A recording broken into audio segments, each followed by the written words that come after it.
All right. Thank you so much, everybody, for joining us for our LGBT plus Votes Matter panel discussion. First of all, I'm Elise Salisbury, Deputy Director with Sister Reach. Sister Reach is a Memphis, Tennessee-based grassroots 501c3 nonprofit that was formed in October of 2011 by our CEO and founder of Sister Reach, Cherisse Scott. We support the reproductive autonomy of women and teens of color, poor and rural women, LGBT plus and GNC folks, and their families through the framework of reproductive justice. Thank you so much for joining us at this conversation. We have an amazing panel that is joining us today. We have with us Marvell L. Terry II of Netherwood Consulting Group, Judge Shannon Frison. We have Hope Jackson of the Human Rights Campaign. Again, Cherisse Scott, our CEO and founder of Sister Reach. So we'll allow our panel to introduce themselves, and then we'll go right into our discussion. Marvell, we could go in that order. Marvell, Judge, Hope, and then Cherisse. Awesome. Thank you so much, Elise. Definitely thank you so much, Cherisse, and the entire Sister Reach family. I consider this organization an extension of my family. I am Marvell Terry, he, him, his. I am the principal founder of the Netherwood Consulting Group, which is a social impact consulting group working with organizations on health messaging for communities.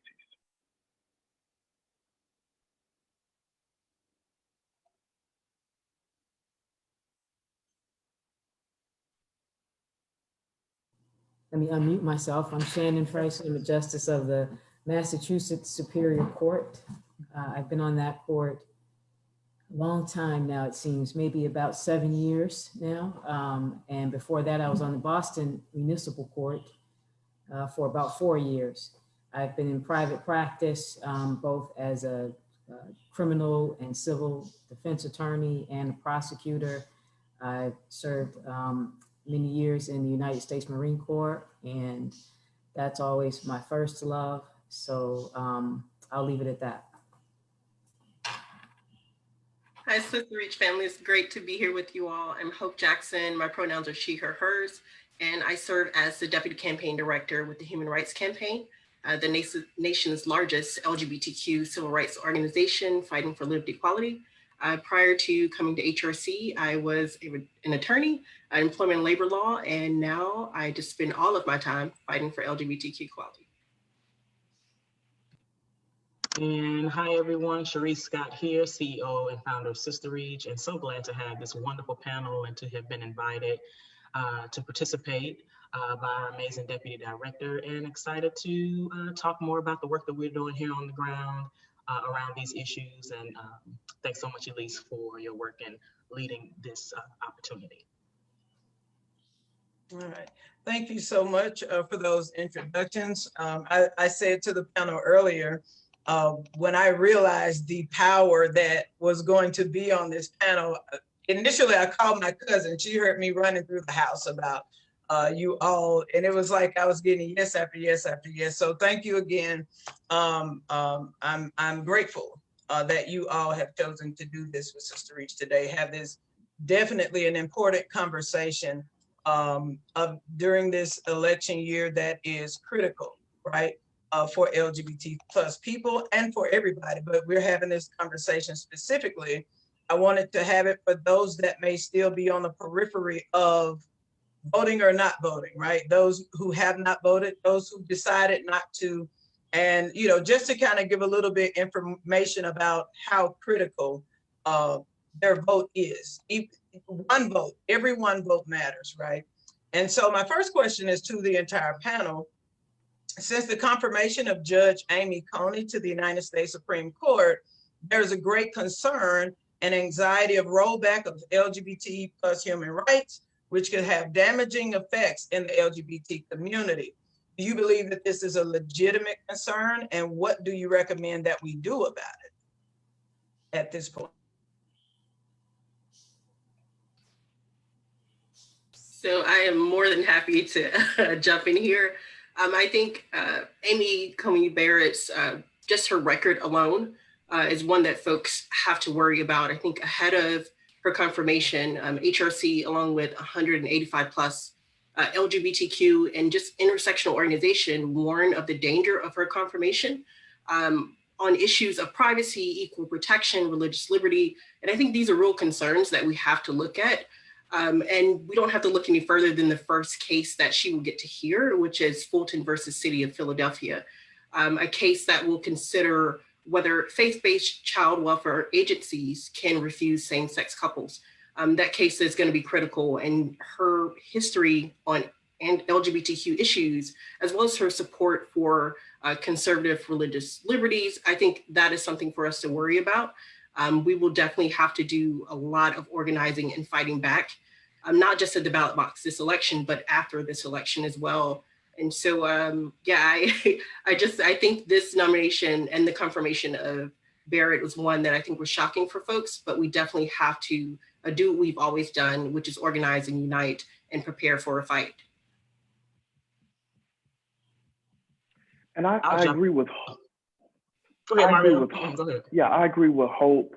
We have to organize, we have to fight, we have to keep the consistency that is happening. But I would say, in addition to ACB, as she is now being called, I think we often have to think about our state Supreme Courts as well.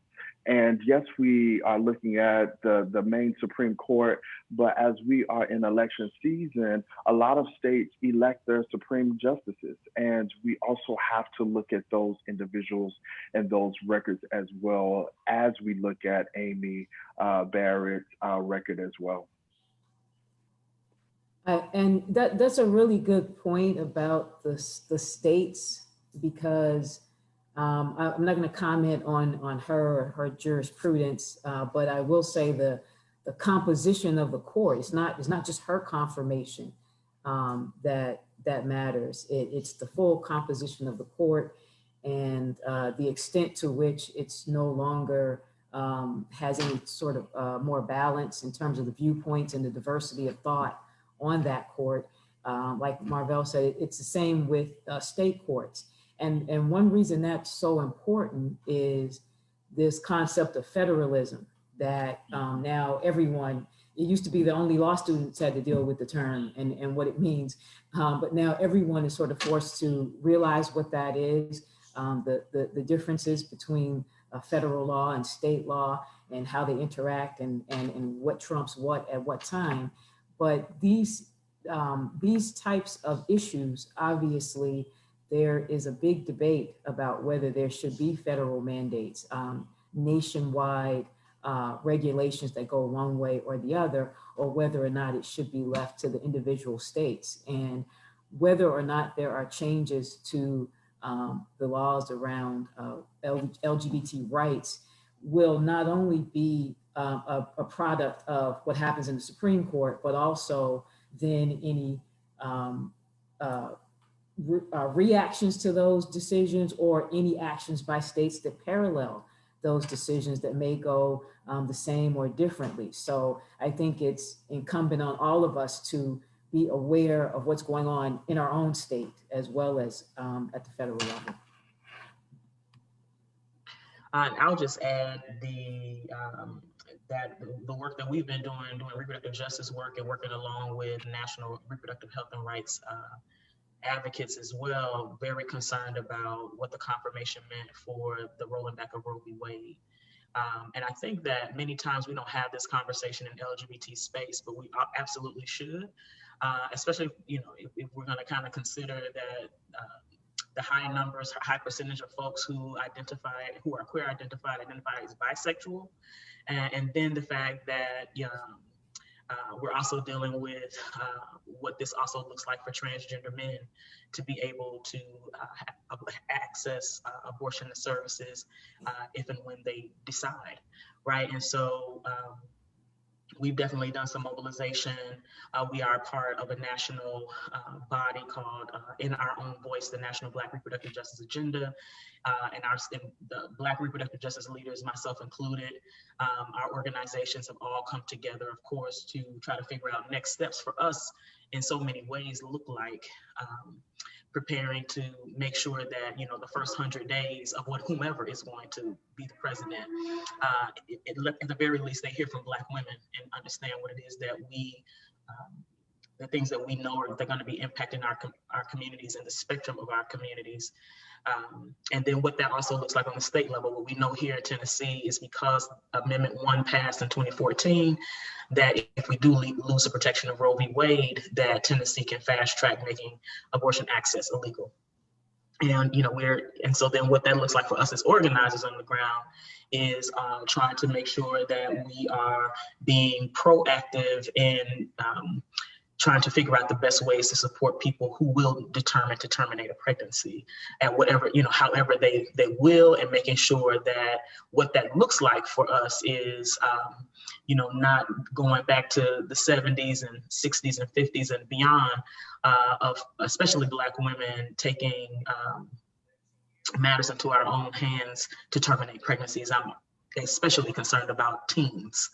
And what that's going to mean. So, I agree with all who have spoken on this panel and say, you know, we've got a problem. I think the other piece to lift up is the environment or the culture in which she was fast tracked and being confirmed. It's not like all of us didn't ask for that not to happen, right? We've all been doing that work to ask for that to be halted.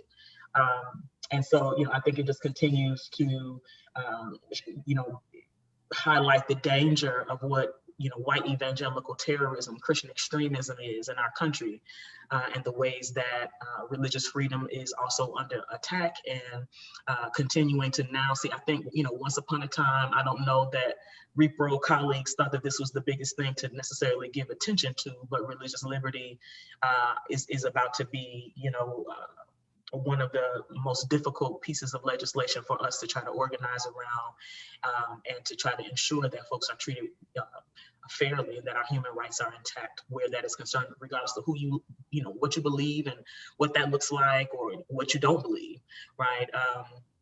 And so I do think it poses a wonderful opportunity for us to, especially, you know, I think I want to reach out and say for queer people of faith, those who are theologians, those who come from different, you know, interfaith spaces, that this is an amazing opportunity to do some pre-work on strategy around how we secure religious liberty so that it does not become this siloed piece of legislation that is weaponized against our communities, but that we figure out the best ways to come up with a collective strategy to keep the human rights protections that are part of religious liberties accessible to all people.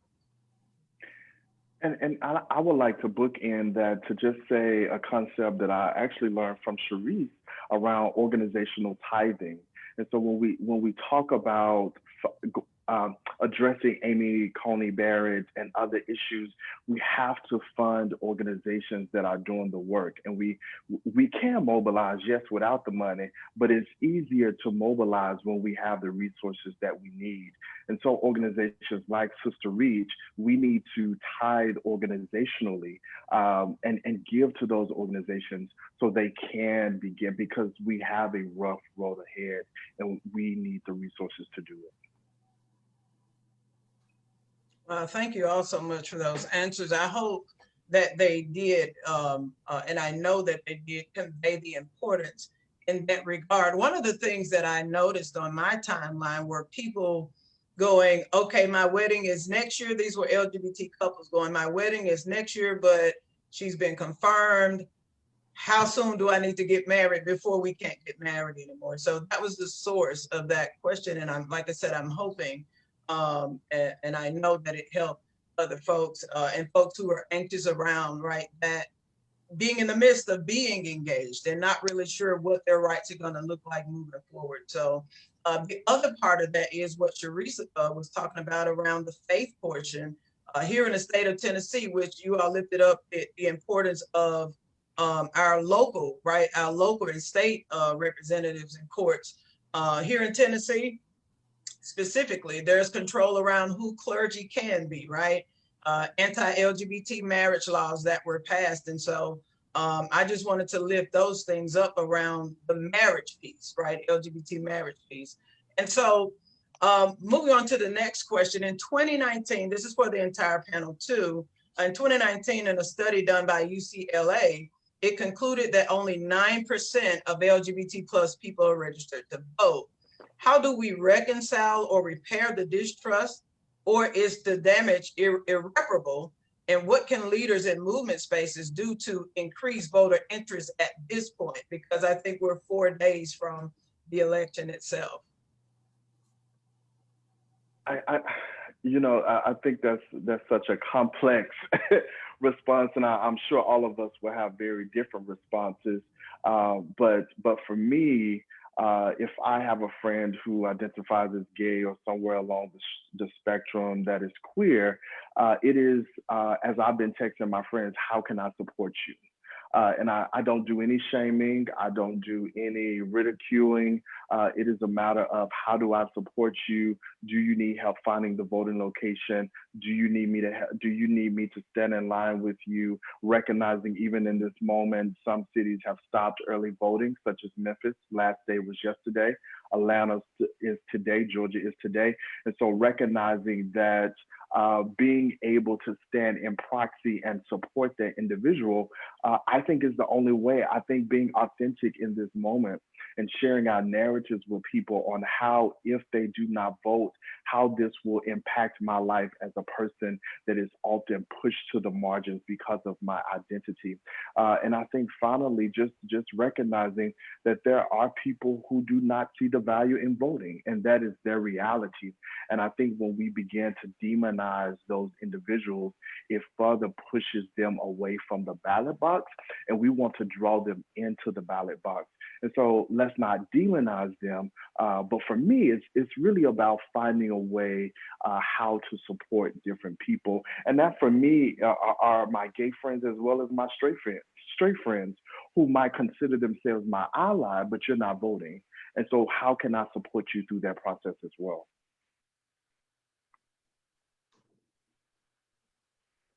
I don't know how I feel about it. Because I echo Marvell.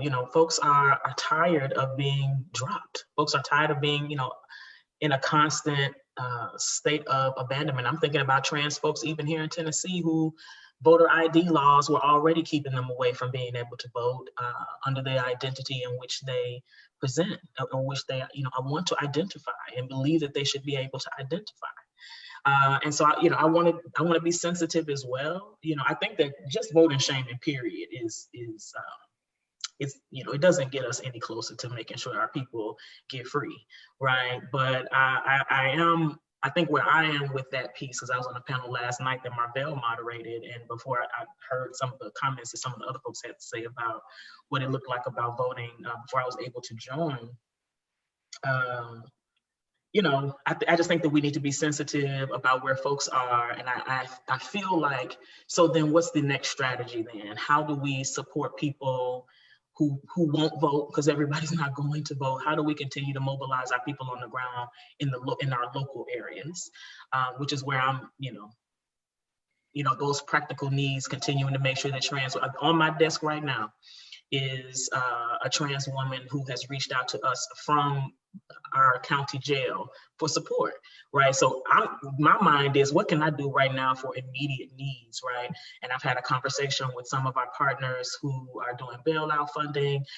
Like for me, I'm just trying to figure out how to help this sister meet her right now need, because I think that that's what it's all about. Even for those of us who are interested in being married and trying to figure that piece out, I think that our immediate needs are also something that we need to just be sensitive around and figure out the best ways to support our folks.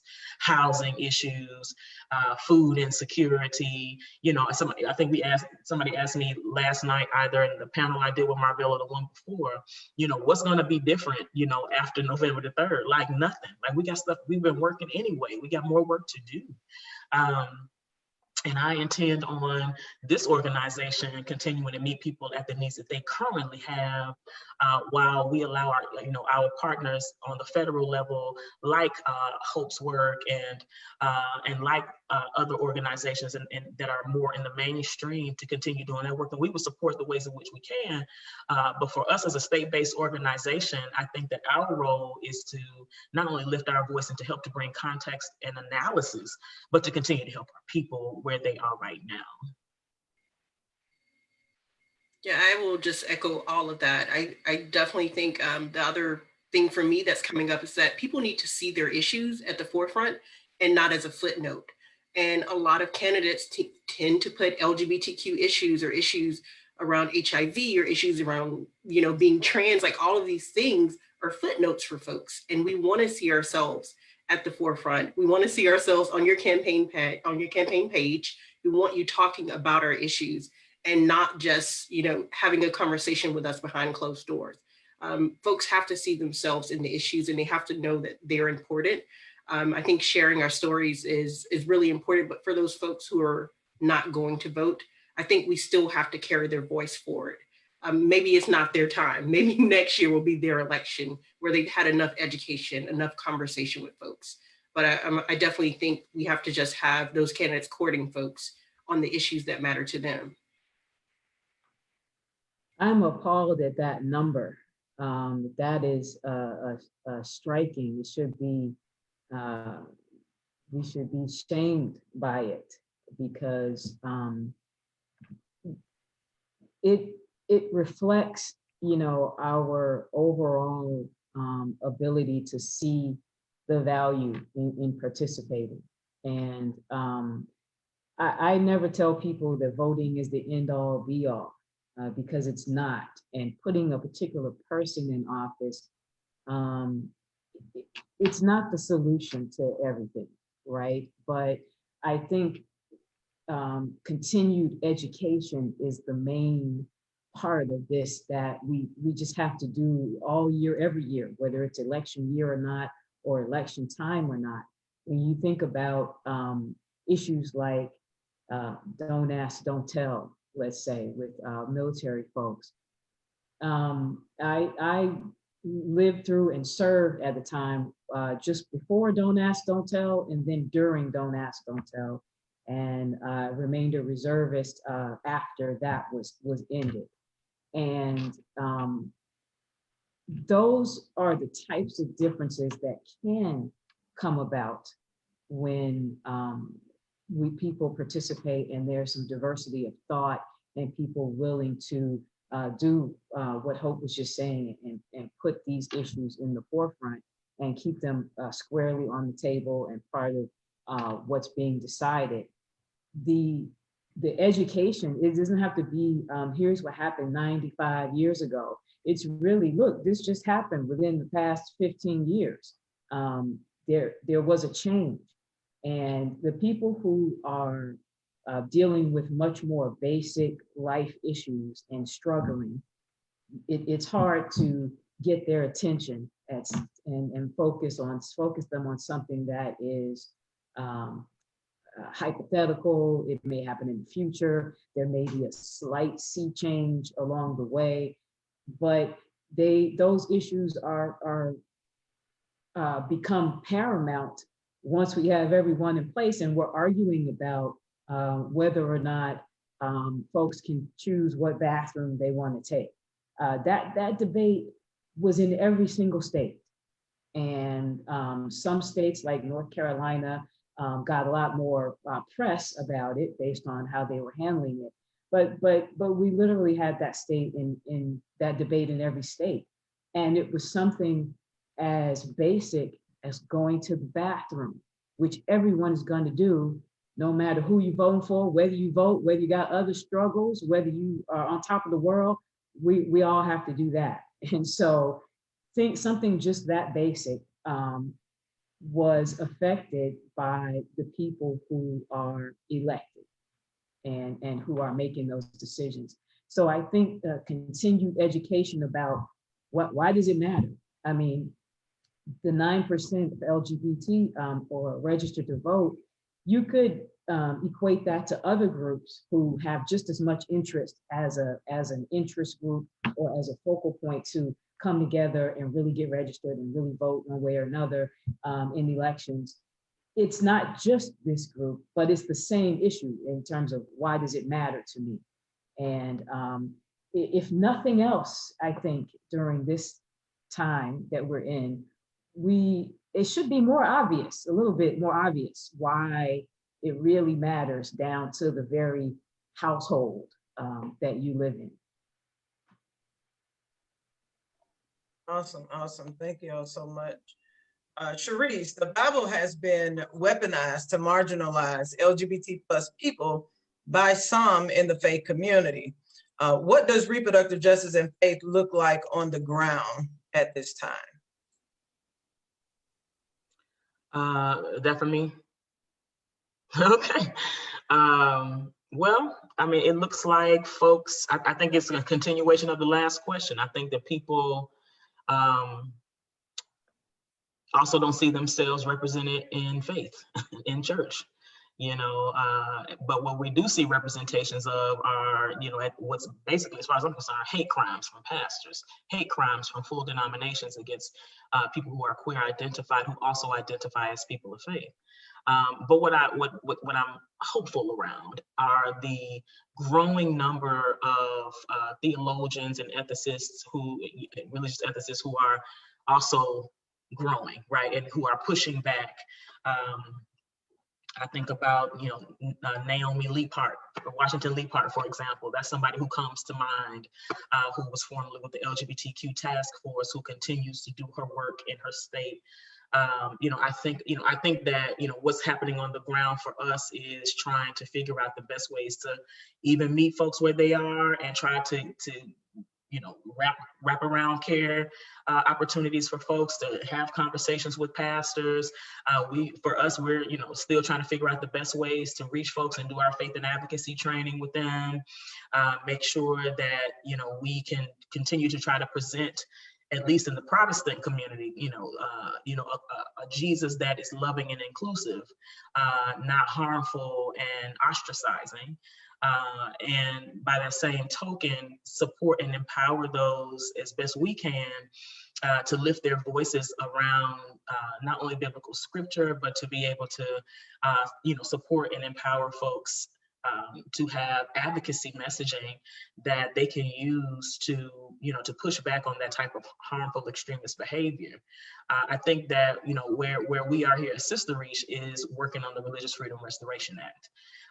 You know, that's been something that for me has been important for the last maybe 4 or 5 years, very specifically with our work with the Center for American Progress and the Faith and Policy group that I've been a part of. And even though we've not convened here as of late, you know, this work is still happening. I was able to do a reproductive justice training with rabbis in partnership with the National Council for Jewish Women a couple of days ago.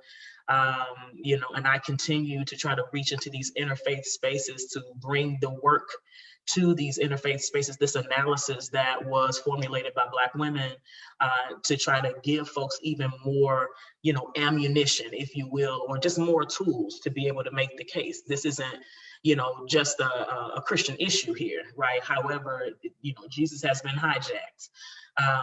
And, you know, and with that, the ability for folks to be self-determining where it considers their, whether or not they want to be people of faith or, you know, whatever religious beliefs that they may have. So we continue to do that work. I don't know that I have an elaborate answer as much as I think that it's something that my colleagues across the human rights sectors need to pay a bit more attention to and figure out the best ways of how we can potentially convene and come together for those of us who fight for progressive rights, not even progressive rights, just human rights, because they're not progressive, they're just human rights, right? Everybody should have the ability to choose if and when, you know, they even want to have, you know, some type of engagement with the divine. So self-determination is imperative as a you know, as a way to do that work. Also, we've been doing some work with Americans United and for the separation of church and state, as well as political research associates. You know, we continue to try to do this work. I just had a piece that was published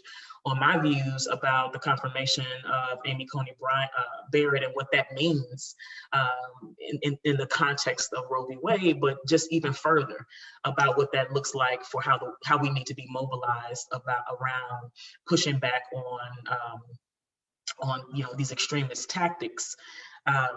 And hopefully, we will be able to continue to gain momentum on this piece. I want to also lift up the fact that Black women who do reproductive justice work, we are in process also of crafting messaging, even to the Biden-Harris campaign, about what their strategy needs to look like, right? Because it also can't just be the ways that we've done the work in this very silo way. This is far bigger than what's happened with Roe v. Wade. It's even bigger than what's happening with LGBT rights, right? Human rights are under attack, and human rights are under attack from a point of view that, is positioning itself as the moral authority, but it's still white supremacy. We got to continue to call it what it is. We got to continue to talk about the ways that, these kind of white nationalist attempts and, kind of cloaked in religious speak is still white supremacy. And we got to continue to lift that up and keep that kind of in the forefront of the conversation. I think it's also imperative for us. One of the things that I think we've been trying to do as well is figure out the best way to continue to mobilize the Black church, who unfortunately has also, depending on what denomination we're talking about, aligning itself with white supremacists. And so, for around these two topics, queer rights and abortion rights, with no, responsibility in the middle about what's happening to people's lives and the ways that folks are being impacted, and all of these social determinants that also inform how we arrive, for many of us, at our sexual identity and orientations, as well as our reproductive and sexual health circumstances. So that's what we've been doing here. Awesome. And I will venture to say that we should be mindful during this time who has been vocal and who has been silent, even in the church, even in religious spaces, Yes. even in places of worship, however we worship, whenever we worship. We should be very mindful of who is silent and who is vocal, because what matters most to me, yes, we need to get people voting, but we also need to get people, keep people engaged that was not engaged before. And so if we have religious leaders who even in this moment are silent, we need to call that out. And we need to be mindful in our local communities that clergy leaders have a very powerful role. And that is even very political, as we see Reverend Warnock in Atlanta is running for a political office. That religious leaders have a very powerful role in our communities, and we should just be mindful to bookmark that conversation: who is vocal and who is silent in our community. Absolutely, definitely a great point to make. Just to piggyback off of what the both of you said, we do Black Folks Down the Hill each year, where we go and we speak face to face with our representatives. We may do it virtually this year due to COVID-19, but in speaking to our representatives about a lot of policies that they're crafting that are harmful to communities of color, right?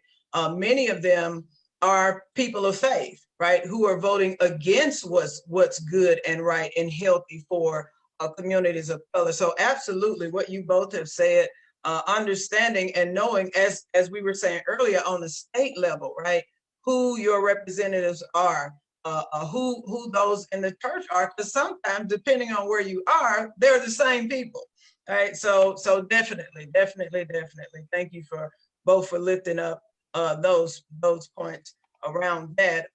In regards to access, right? Access and policies or bills being crafted. Marvell, how has HIV been impacted within the past 4 years of the current administration, and how do you perceive or foresee access to healthcare being impacted moving forward? So this administration, and I want to make a note of correction. I said that today is the last day to vote in Georgia. It's actually tomorrow. Tomorrow is the last day to vote in Georgia. So just want to make that correction. This president, 45, I don't really say their name a whole lot, but 45 did make an investment as a ploy, but did make an investment into decreasing HIV diagnosis in communities. In 2019, 45 said at a State of the Union, he was creating, I have my notes called Ending the HIV Epidemic, a Plan for America. And so while that money has gone into rural communities, mostly impacted by HIV. A lot of southern cities have received that money. Now, when it gets into that city, it's based on the local activism and the local communities, what has been done with that money. But the contradiction of this effort is this current response to COVID-19 for vulnerable populations. And so out of one breath, you do this funding for HIV communities, and on the other breath, you're trying to take away the Affordable Care Act. It is in both countries, it's in contradiction to each other. And then you do not do anything for COVID for individuals in communities. And so while this president has done something for HIV, on the other side, it does not speak to the totality of those individuals who are living with HIV in their community. And then while I'm here on this subject, we also have to talk about the HIV checklist and those that are living with chronic illnesses, that a safety plan, because we know the next couple of days will be rough after the election. And so thinking about if you're living with HIV, I myself went to the pharmacy and got a 3-month supply. I recognize that everyone cannot get 3-month supply of medication, but we have to start stocking up or creating community resources, because we do not know what days or weeks or months after the election will look like. And as Black folks, what our safety will look like in community when folks know that we have championed one candidate over another candidate. And so as a person living with HIV, so much is at stake with this election. But like Cherisse said, on November the 4th, I will still have HIV. And so nothing changes about my diagnosis with HIV, and I have to continue to knock on the doors of local representation as well as national representation on access to care, on ensuring that the Affordable Care Act continues to grow and expand. There's still some work that we can do on the ACA, and I believe one candidate will do that while the other candidate has openly expressed willing to strip it away. And so yes, he has done some work on HIV, but on the other end, it does not speak to the other issues for people who may not be employed during this time, who have access to the ACA. Awesome. I saw some eyes get bigger. Did anybody want to piggyback on that? Cherisse? I was sitting here having a coughing spell. Oh gosh, I hate allergy season. I hate it so much. And I definitely think about what Marvell is saying and thinking about what this looks like for the ACA and even safety. I mean, you know, one thing I really want to shout out our funding community, who recognize that many of us are in danger. Let's just be real about what's kind of happening right now. Not even just our health and wellness, but like our physical lives, and you know, and folks reaching out to try to support folks who are on the ground and concerned about the safety of our people, right? What that's going to mean. But you know, healthcare, I think, you know, going back into the Supreme Court piece with Justice Barrett is, you know, what else is about to be chipped away, and you know, and so I hear that, and I want to go back to the vote piece at the same time, right? Like, it's not about shame. For me, it's about fear at this point. I'm a woman of faith all day, every day. But what I recognize is that I don't know that I've ever felt this vulnerable before. I don't know that I've ever felt that everything that has allowed me to thrive and take care of my son and to to even, I mean, even as a running an organization and making sure that you all have health care, what does it look like if the ACA is fully dismantled? With the understanding that the current sitting president has had 4 years to give us something and we've got nothing, right? So I'm extremely— Still does not have a plan. Still does not have a plan. What is it then, what does this look like for this is Tennessee. In the South, folks are already, we're seeing larger COVID stats in the South because we already had so many pre-existing conditions. Well, now we're just talking about obesity. We don't even have to go as far as HIV, high blood pressure, diabetes. Yes. Asthma, something that I feel like in some ways I'm developing it, right?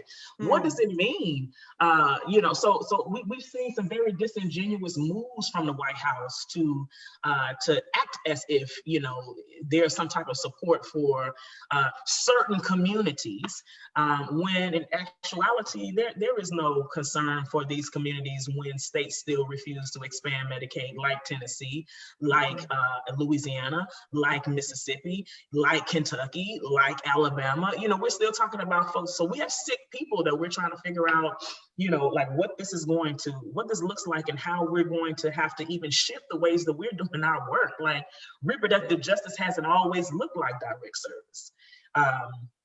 But especially as we marry our growing and new HIV work as well, what does it look like to try to support people, especially with us trying to support Black women here in Memphis, for example?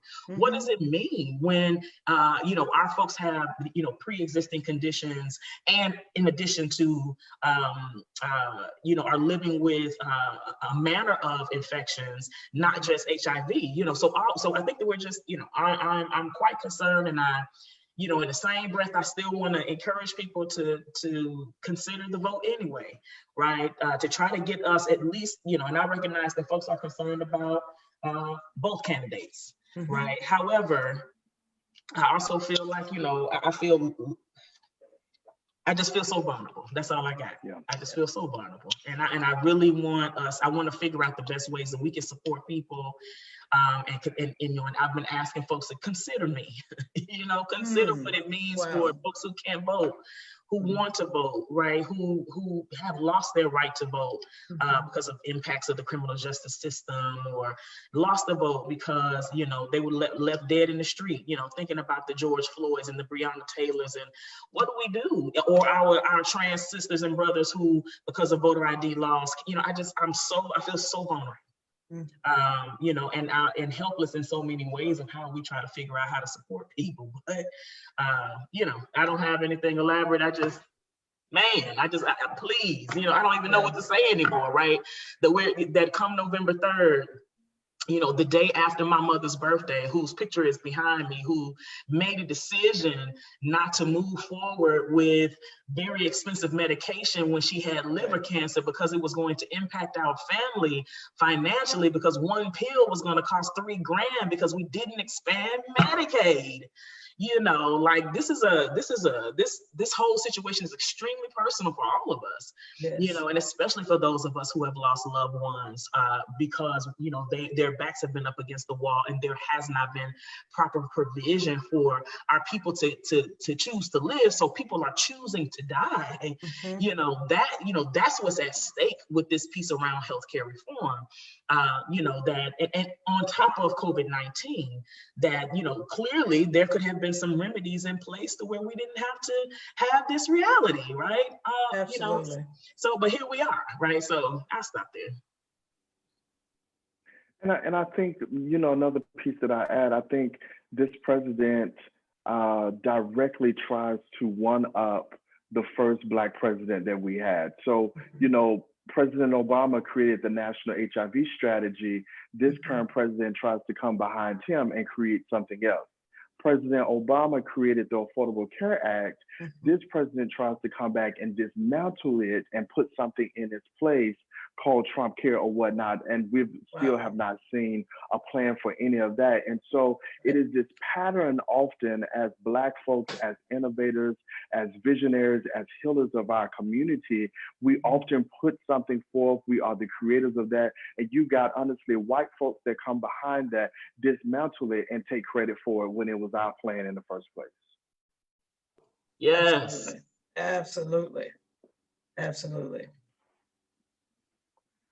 All right. And so I know, Cherisse, you mentioned the criminal justice system, and I want to go to Judge Frison and ask, what are your experiences from the bench, right? In the criminal justice field, that demand that we show up from the polls based on what you can see from the bench? Well, you know, the criminal side of the house and the civil side of the house that we do on our court, I think both have examples of ways in which our participation makes a difference. On the criminal side, we have a lot of things in place now that haven't always been in place, a lot of new things happening now, or things are happening more now. The prosecution of hate crimes in this country it varies from state to state, and it varies with who the governor and the mayor and the DA and the police chief are. And we have been sort of overwhelmed of late with violence against trans people, men and women, and the aftermath of those types of assaults, and whether or not they're prosecuted to folks' satisfaction. The participation and having a say in who is running things at all levels, it affects not only the criminal side, but also our participation, our treatment on the civil side. So, you know, we have, there is a constant debate, and in some states it does happen that abortion providers are penalized or prosecuted. There is some debate about whether or not women should be penalized or prosecuted criminally in states where abortions or some level of abortion is banned. This is always on the table and ripe for change and ready to go one way or another at all times. And those are just some of the ways that we happen to be affected. On the civil side, you have cases of discrimination and retaliation in the workplace. You have cases of denial of service in public encounters and public spaces. It affects the leadership of the courts. So, you know, even in states like Massachusetts, where we are appointed to the bench, the positions, once you get on the bench, that belong to the Chief Justice and the first justices and the head of this committee and the leader of that task force, those are handpicked selections. And just like for us as Black people, it makes a big difference, the composition of those groups and those the seats of leadership when we are taking those seats. Same thing for the LGBT community. It makes a big difference in terms of what we do, how we do it, how we treat the people that utilize the court system, what the outcomes are in the court system. So it affects so many different things that it almost seems for folks on this call, it should be a no-brainer. You know, we've got to do this. There's no option but to participate. And whether or not you come kicking and screaming or you're there with bells and whistles, it doesn't matter as long as you participate, so that the decisions that we make as a country, as a state, or as a commonwealth, wherever you live, are really the product of what the majority feels and what most of the people feel, and the direction that most of the people in that place are going, and not just sort of what has been traditionally done, or what is status quo right now. And there are just so many ways that it impacts us. And in the courts, it ends up being so stark, because those are things that can be public.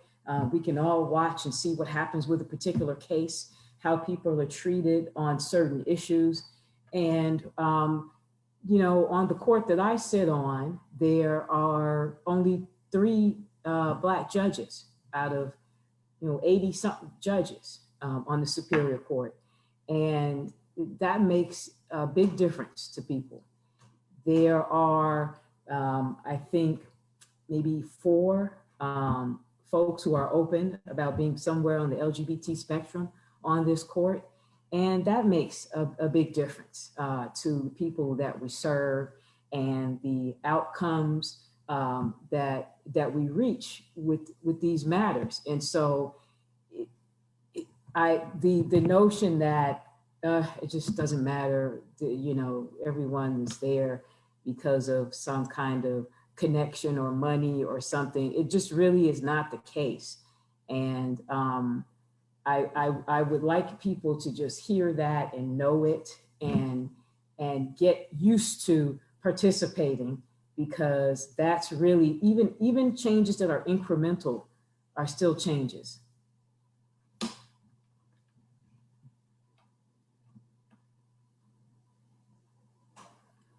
Awesome, awesome. I also want to lift up, you mentioned DAs, right?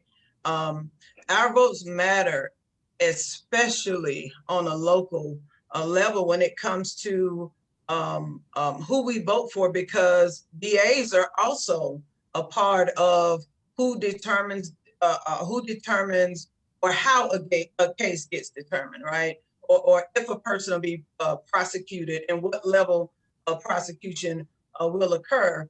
So I want to be clear on that, so people will know. Of course, we have federal level represented here, we have local represented here, but in the criminal justice system, I know here in Memphis, Tennessee, we have several issues around the color of the person or the race of the person, right?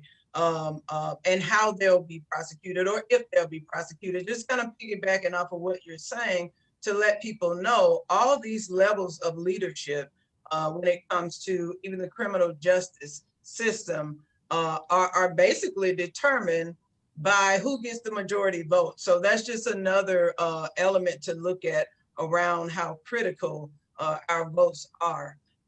So Hope, following right into that, right, from that conversation right into this question about being an organizer, campaign organizer for the Human Rights Campaign, what does organizing and the policies look like for you all? What does it look like on the ground for you and the work that you're involved in there at the Human Rights? Sure. So right now, of course, we're focused on organizing and mobilizing the 57 million equality voters that we know vote on our issues. I think the harder part is getting those issues out front to them, letting them know like what are our top priorities. And so that's something our team is focused on. But in terms of just federal policy, I think the Equality Act, of course, is our number one policy that we're really pushing this year. I think the elections are so important because there are Senate seats as well as House seats that are going to vote for the Equality Act. We did get a vote in the House this year. Of course, there was no movement in the Senate. And so that Equality Act would be just critical to us in that it will provide consistent and explicit protections for LGBTQ folks in housing, public accommodation, employment. We had Bostock, really favorable decision in Bostock earlier this year, but in some states, that doesn't apply to folks who are small employers. And so it's also important that we have state level laws that are going to provide non-discrimination protections for folks. So our organizing it's at the federal level, but we also have to do that work state and locally to make sure that we're also electing folks who are going to be like-minded and speak to our issues, not just behind closed doors in our lobby visits, And so, yeah, I think the work right now across key states is just making sure that we're talking to voters and we're telling them like, these are the issues that are on the ballot. It's not, it's not this one dimensional thing. It's intersectional issues also that are on the ballot, and their voice does matter. Whether they vote or not, someone is going to speak for them. And so I think our job as organizers is to make sure that we're kind of threading the line with them and saying, either you count your vote, make sure it counts, or someone else will. And so that's kind of been our work over the past months. And after this election, we know it's going to pick up even more, just because of the number of states that are, regardless of what happens, there will be backlash. I imagine there will be. And so there'll be lots of defensive work that we'll have to do. In some states, I know we'll be able to pass some pro-equality stuff, but that's also going to come with a lot of strategic work that will have to be done. So yeah, the organizing work, it continues. This is the mile marker, and it's not the infinite moment where we stop and say, yeah, we won. We have so much more to do. So yeah, I'm looking forward to November 3rd, but I'm also looking forward to the work that's going to be ahead. And I said November 3rd on purpose, y'all. And to think about the road ahead, how many Black LGBT candidates are we putting up to run for office? What is the training ground? Where's our political hub where we can go to get trained and to get financed? Because when we think about, to your point, Elise, around DAs, the Attorney General of Kentucky was an elected position. Yes. Cameron and the Breonna Taylor case. And so who are we looking at to put up against Daniel Cameron in Kentucky? And so we also have to think about, how do we support other LGBTQ candidates that are like-minded? Just because you identify as queer don't mean you're like-minded with my issues as a Black person. How are we putting those people up, and where is that training ground in this country?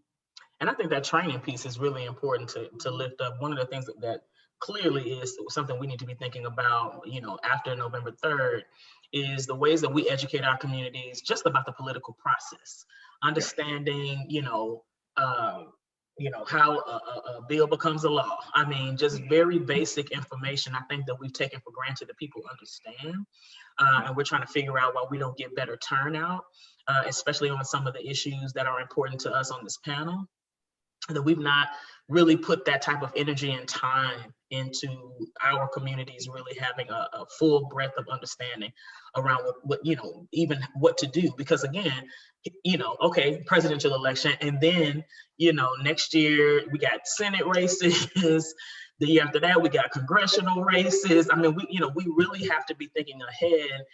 We even here in Memphis, there's a candidate who's been running against a Democrat who has held the seat for quite some time and has voted like a Republican the entire time. But this candidate also identifies as part of the queer community, and just really seeing, because I also want to lift up what it means for our people to run, and the level of harm that they could, incur by running.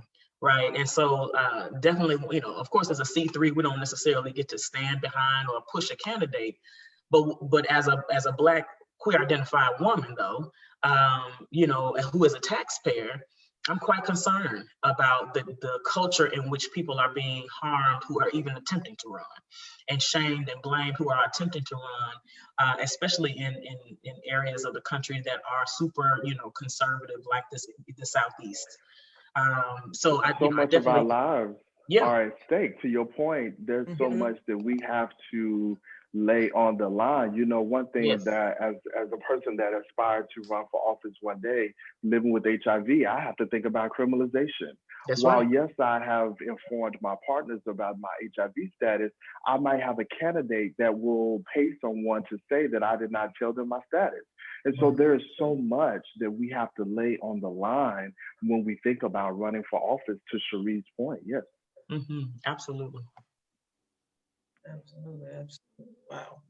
Yeah, we're definitely living in a moment where, to Cherisse's point earlier, where the anxiety is high, where we're vulnerable, right? In several different ways. We're vulnerable in several different ways. And so, yes, every word. I definitely am considering, right? At least considering, because our reality is that nobody expected 45 to be in office. Like that is my reality Not even personally. Hillary. As, right. And so we know that things happen, right? We don't know how they happen, but we know things happen.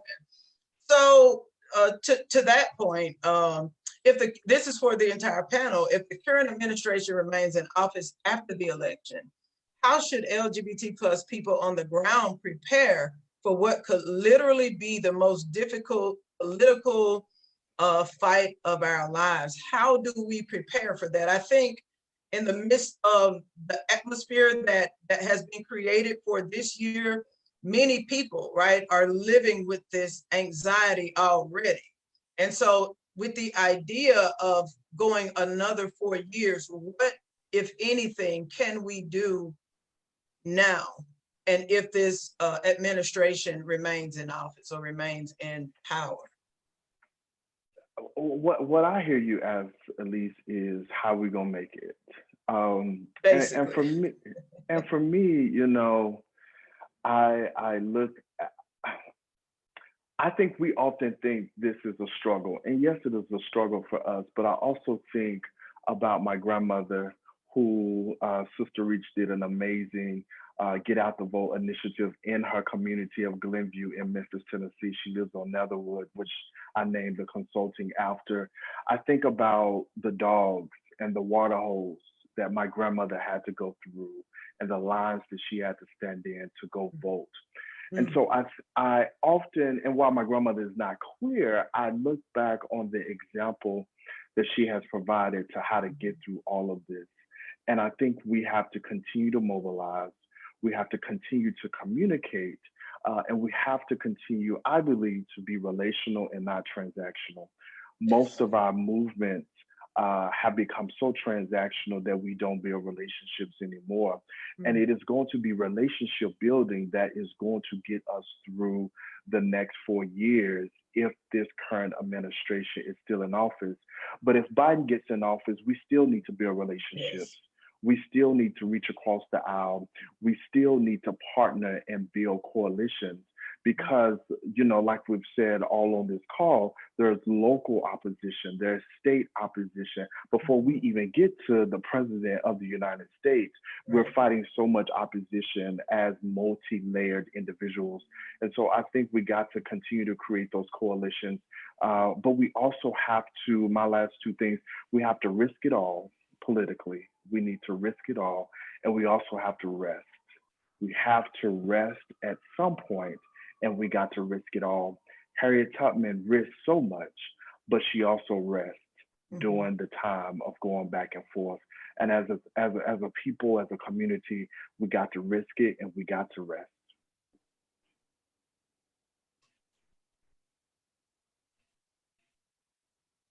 All right. That question was for the panel. Like, how do we? That was excellent, an excellent answer, Marvell. Thank you so much. That was exactly what I was asking. How we gonna make it? How we gonna make it? You know. And so, yeah.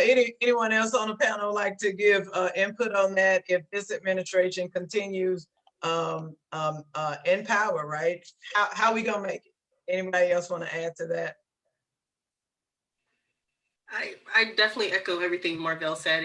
It was everything I would have expected him to say. Yeah, I think we do all of those things. I think the part that we don't talk about a lot is healing ourselves and getting through the moment. Yes. Just keep going. That's kind of our life's work, I guess. But we're definitely going to have to slow it down and be strategic about how we organize together, making sure we're aligned a lot more, because I think that's gotten us to this point. We've built up all of this power. This is our moment to exert that power, but regardless of who gets in office, we still have to continue building that power together and being strategic about how we use it. And so, yeah, I echo everything Marvell has said, but it will be a tough day, no matter what. I remember 2018 election, I remember 2016, those elections stay with you. And for all of those folks who are not considering voting, someone needs to hear that story of what someone felt on election night when they knew their rights were going to be stripped away the next day. And it wasn't, it was within, I don't know, 3 hours of this administration being sworn in, we were erased. LGBTQ people were erased Yes. from the White House official page. And so this just telling of what we can expect if we have another administration going back in that's the same way. And so I urge folks, please make a plan to vote. If you have already cast your vote, talk to someone else who hasn't, help them make their plan, because this election, it's going to be our chance to make sure we effectuate some real change. Mm-hmm. I hope that, you know, depending on, you know, if we end up with the exact same administration after bourbon and cussing. Yes, a lot of both. I do really want us to, what I hope is that the way that we move in our movements become far more on the offense and less on the defense. We've been in defense mode since I've been a part of this movement. It's 15 years of me being a part of the, you know, kind of broader reproductive health rights and justice movements. Defense got us here, you know. I'm trying to say it without being angry, okay? Mainstream movement building got us here. It's time to trust Black women. It's time to trust brown women. It's time to trust people of color communities, right? It's time to finally step back and recognize that all of the things that folks have tried to use as strategy has been fully ineffective. When 2016 happened, I was a Rockwood Institute fellow. And I was on my last, we were in the process of going to the last meeting or convening together as a part of that series of leadership training. And I just, you know, remember just being so angry and then because by that time the statistics came out of who voted and how they voted. You know, I'm gonna be very honest and candid in this moment. I'm gonna be pissed off if white women didn't go to the polls this time, okay? I'm gonna be very, I'm not going to be as willing to align Sister Reach with mainstream movement building if we don't see folk who have no problem calling on us, you know, to diversify their panels and convenings, meetings, and things, have not mobilized their own communities to get folks to the polls for all of our collective lives to be safe, right? Yeah, you know, so defense strategy to me is what I feel like people of color have been doing across the spectrum, whether they be straight or gay, you know, gender non-conforming. We've been working. You know, we will continue to work. We will continue to help our folks. We will continue to lean into discomfort. We will continue to have hard conversations with preachers. We will continue, you know, to shift our work to be more direct service and harm reduction oriented, to provide housing and food and utility assistance and, you know, because the other thing too is if we keep the current administration, what we also got to really have a real conversation about is what is COVID-19 about to be? Right. With with the federal and state, you know, federal and state leadership that it has just, they're not taking it seriously, but we're the ones who are dying, right? You know, LGBT votes matter, but these Black LGBT votes, you know, I'm very concerned about our folks. I'm very concerned about our unhoused community. Yes. You know, so I really am gonna, you know, I just want to just be very real and just very candid in that, you know, we stood back and watched Black women try to save America in 2016. Absolutely. You know, Black women are going to show up again, and across all of our identities, where we're going to show up again. And I hope that this time that the percentages look a little bit more fair, a little bit more balanced. You know, I'm concerned about the division within our broader Black community in the ways that Black men feel right now. Yes. what that means for our communities, what that means for our safety, especially when we take another look at what it looks like or who's running the majority of Black households right now. Mhm. And we recognize that we didn't arrive at that position because the brothers don't care, but we are at that situation, right? Yes. And I want to just be, I'm concerned. I'm concerned about, that's where our attention will be, of trying to figure out how we heal our families, how we, turn more inward and figure out how we can potentially broach better relationship building with Black men and boys, our sons, our fathers, because there's some very interesting decision making in voting that we know is occurring right now in our community, right? That impacts the LGBT community as well, but it's impacting us, on a broad scale. I'm gonna be upset. I feel like I gotta put this CEO face on every day. I'm just Cherisse. You know what I'm saying? I'm still my mama's baby. I'm still my grandmother's child. I'm still my son's mama. I'm still somebody who expected to pay my tithes. You know what I'm saying? I'm still somebody who the IRS is hoping that will continue to pay their taxes, or it's gonna be a problem, right? So I mean, my full humanity, our full humanity is on the line with these. On the line. So, so I'm quite concerned about what that's going to look like. But what I can commit to, what I can be honest also about, is that our commitment as Sister Reach will not change, right? And we will, up the ante, but we're very willing to do it, not in fellowship with folks who did not have our back. Yes. Right. And we will be unapologetic in saying no. Where were you? How did you mobilize your own communities? This is, and I think about our movement for Black Lives People right now, our folks who have been on the front line, those who have put their lives at risk, just to try to bring some level of attention to, the across our community of what this looks like for us. We will continue to keep working on behalf of Black people, right? We'll continue to fight for Black lives. Right, but we still, I'm gonna be upset, and I really want us to really think strategically, who and how we will align on November the 4th, whoever the president will be. Right. How will we do our work, right? And if it is the Biden campaign, how will we rally around Kamala Harris as the first Black woman in that level of leadership in this country, if that is the case? How will we protect her? How will we protect Kamala Harris? Definitely a concern. Yes. So that's, we saw how First Lady Michelle Obama was treated. Right. And that was at being First Lady. Right. So we're definitely thinking about that. We see the people are turning out to, to the polls, and I want to applaud all of those, because here in Memphis, we've had, historical low turnout, but our people are showing up at the polls. I think people are unaware that there's a lot at stake. Right.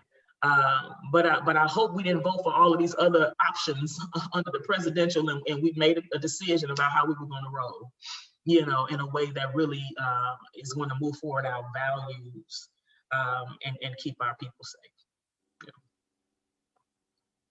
Awesome. Very transparent. Thank you so much, Cherisse, for your transparency. But I echo every word, especially around those who call on Black women for diversity and for support. And at a time like this, where we really we have no choice in showing up, right? We never have a choice in showing up. We have to show up, even if the globe is on our back, we have to show up. And so, yes, I definitely echo every word, And Elise, that's such a good point. No, and I hate to interrupt, but I think you make such a good point that Black women often don't have a choice but to show up, while Black men have a choice, and often in family structures get to do what they want to do, while the Black women have to carry the family, our communities, and our organizations. Yes. And I think for me, what I wanted to do is speak to Black men who are watching or who might watch again, that we have a role in this election, and we have to be held accountable for our decisions that we will make or have made in this election. And who, let's think for ourselves. While Lil Wayne, 50 Cent, Say Kanye that. West, Ice Cube is stepping forth, this president knows how to use figures Yes. to get people to come along the process. He is an entertainer. And so I admonish Black men to step up and do what we need to do so that our sisters are not alone in this, making this decision. Because we can't allow Black women to continue to carry it. We have to begin to step up for those who are not already stepping up. Awesome. Thank you so much, Marvell, for that I support. want to see more Black men mobilize. I do want to Yes. see. I appreciate you saying that, Marvell. I want to see Yes. Black men. And not just Black queer men. Come Right. on. Right. Who we keep laying our identities on the line, but where are my Black straight counterparts Yes. who defend someone calling me a sissy when I'm marching for everybody? Come That's on. right. Where are they? And that's who we need to come alongside us. Mm-hmm. Absolutely. Alongside, just to piggyback off of that, even with the, Black Lives Matter movement or movement for Black lives, the leadership, right? Orientation being questioned, or even a reason why many won't support, but are literally on the front line to say not another Black life, but where's the support? You know what I mean? Where's the support? The Breonna Taylors, like where is the support from the cisgender male Black community? And so, yeah, for me, thank you so much, Marvell. Thank you so much for your support. Like we were saying a second ago, Black women, we don't get to choose, right? We have to, because we know if we fold, our entire community folds. The church folds, right? Lord help us. Everything folds. Yes, the church folds, our homes, they'll fold. Like, we don't have a choice in showing up. So yes, thank you so much again for your support. In that, I definitely appreciate your words. Thank you. I appreciate everybody's time on the panel. Judge Shannon Frison, Marvell Terry, Hope Jackson, Cherisse Scott, thank you all so much for all of the substance that you have contributed to this conversation. Such a balanced and heartfelt conversation. More than what I even expected, more than even my running through the living room, right, got me. So thank you all so much. If there were any last words you all want to say, this is the time to do that. In no particular order, just jump right in when you're ready. And we won't prolong the time. Thank you again. Those are my words to you all. Thank you so much. Thank you again for Sister Reach. My last comment is, if you are looking at a ballot in your house, do not put it in the mail. You got to go in person. You need to vote in person on November the 3rd, but we cannot trust the post office system in this moment because the president has dismantled the post office. So we need to get the ballot in person, go vote in person, November the 3rd. I just want to say to folks, to piggyback off of something Cherisse said earlier, this is an easy day and compared to the days that all the people who came before us had to endure. Yeah. We talk about lines. We stand in lines for sneakers and concerts and food, all kinds of stuff. This is the easy part, going in, filling out a ballot, making your wishes known. It's really after that and what you do once everybody's in office, that's the hard work. So like everyone on this panel, I just encourage folks to participate. You can't play if you don't know that you're on a team. So decide that you're on a team, get in the game. And it's really, no matter who wins the election, I think much of the work is actually going to be the same. Yeah, I would just encourage folks, well, let me just say first, thank you all for having this panel and this important conversation. I just encourage folks, your vote is your power. Use your power. If you do not use your power, someone else's vote will count for you. And I just say, again, I echo what the judge said, please pick a team, regardless of the team you pick. Hopefully it's the right one. Get out there and vote. Do not hold your ballot in hand and put it in the mail. Please go to the polls. And if you are questioned or challenged, remember this number, 866-OUR-VOTE. Do not let anyone persuade you to get out of line or tell you your vote cannot be counted. So remember that voter protection hotline, 866. I wanna speak to my queer people of faith. Vote for your neighbor, right? I wanna speak to my straight folks who probably looking at this and don't wanna let us know they're watching. Vote for your neighbor, Yes. right? Vote for our future. You know, vote for our ability for our children. Many of us, masculine of center mamas watching this. You know, let's vote for our babies. Let's vote for our kids. Let's vote for our opportunity to shift power so that we can maintain the families that many of us have created.